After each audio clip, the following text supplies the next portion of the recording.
ဟုတ်ကဲ့အားလုံးမင်္ဂလာပါဗျာနော်အားလုံးမင်္ဂလာပါနော်ကျွန်တော်ခုပြပေးမှာကျွန်တော်တို့နှစ်ဦးမင်္ဂလာကဏ္ဍမှာနော်နှစ်ဦးမင်္ဂလာကဏ္ဍမှာ6တလုံးပါတော့ဗရိတ်23နော်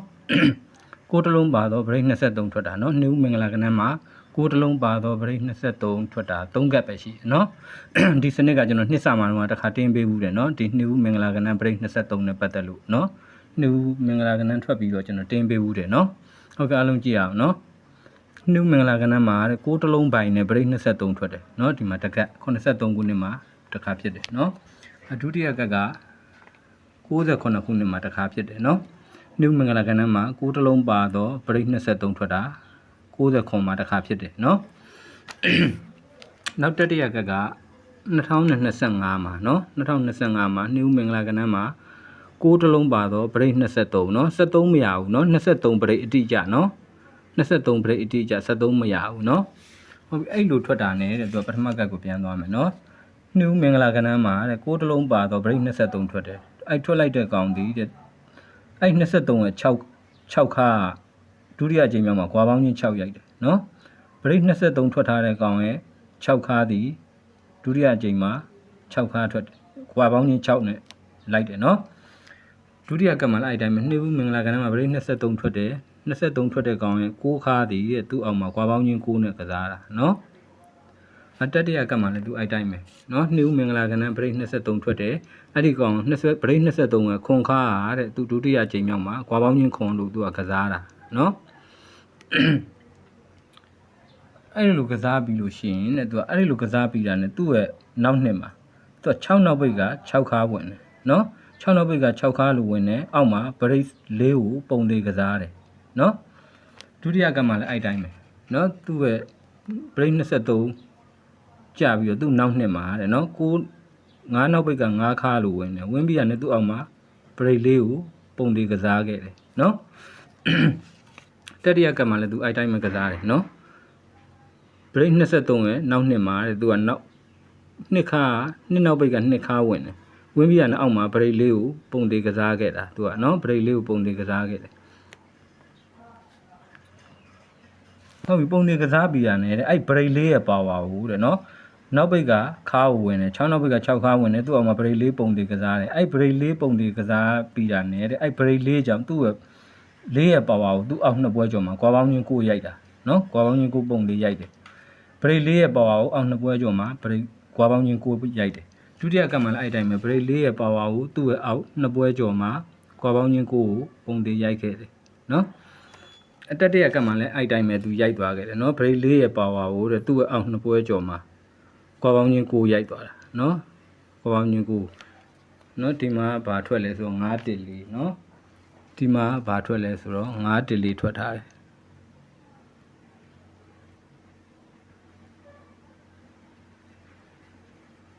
เนาะ914ထွက်တယ်เนาะ914ထွက်တော့ကွာပေါင်းချင်း9ပေါ့เนาะဒီမှာ914ဒီမှာထွက်တယ်เนาะ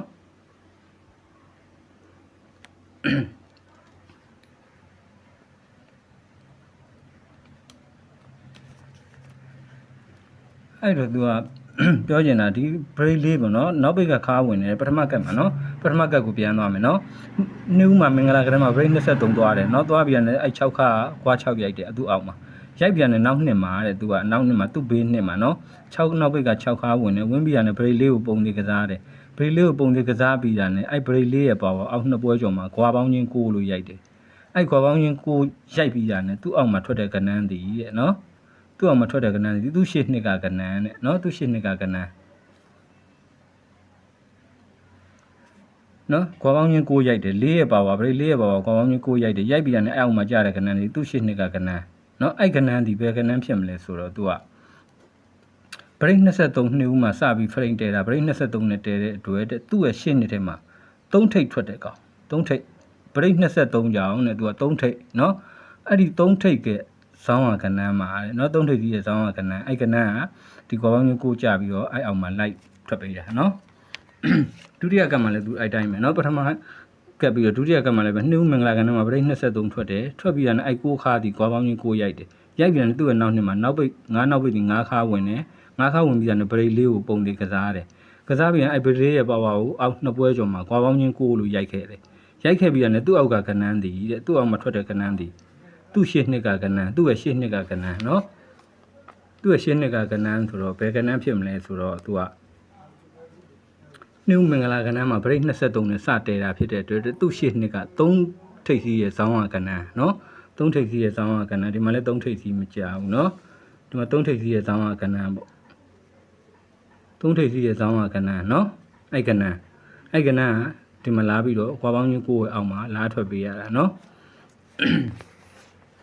အဲ့တတိယကံမှာလည်းသူအဲ့တိုင်းပဲနော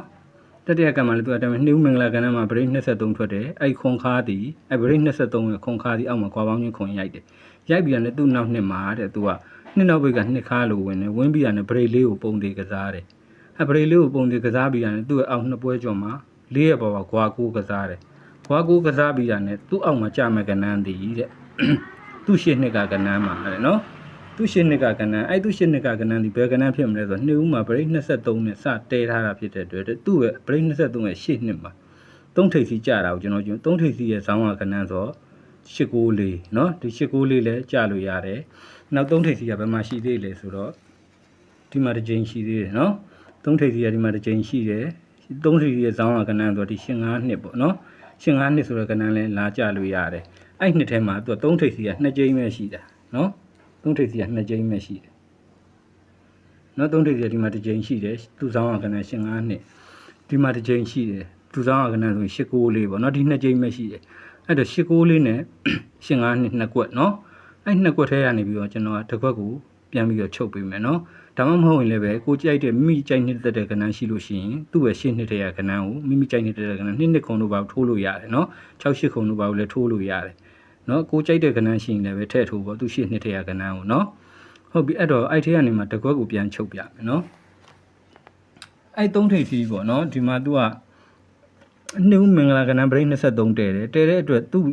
ဒီ9ကြိမ်မှာကြာတဲ့ကဏ္ဍတည်တဲ့နော်ကွာပေါင်းချင်းကိုယ့်ရဲ့အောက်မှာ9ကြိမ်မှာကြာတဲ့ကဏ္ဍသူ့ရှေ့နေတဲ့ကဏ္ဍနဲ့နော်သူ့ရှေ့နေတဲ့ကဏ္ဍ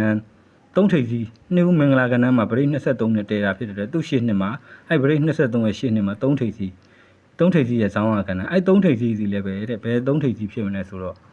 ့ဒီ3ထိပ်စီးရဲ့ဇောင်းမှာတဲ့သူကခွာပေါင်းချင်း1ခံထားတယ်နော်ခွာပေါင်းချင်း1အဲ့ခွာပေါင်းချင်း1 3ထိပ်လို့ရိုက်ပြီးကမှအဲ့3ထိပ်ရဲ့ဇောင်းကဏ္ဍပြန်ကြလာကြတာနော်ဒီ9ကြိမ်မြောက်ဘူးနော်ဒါပထမကဒုတိယကမှအဲ့တိုင်းပဲ break 23တဲတယ်တဲပြီးရတယ်သူက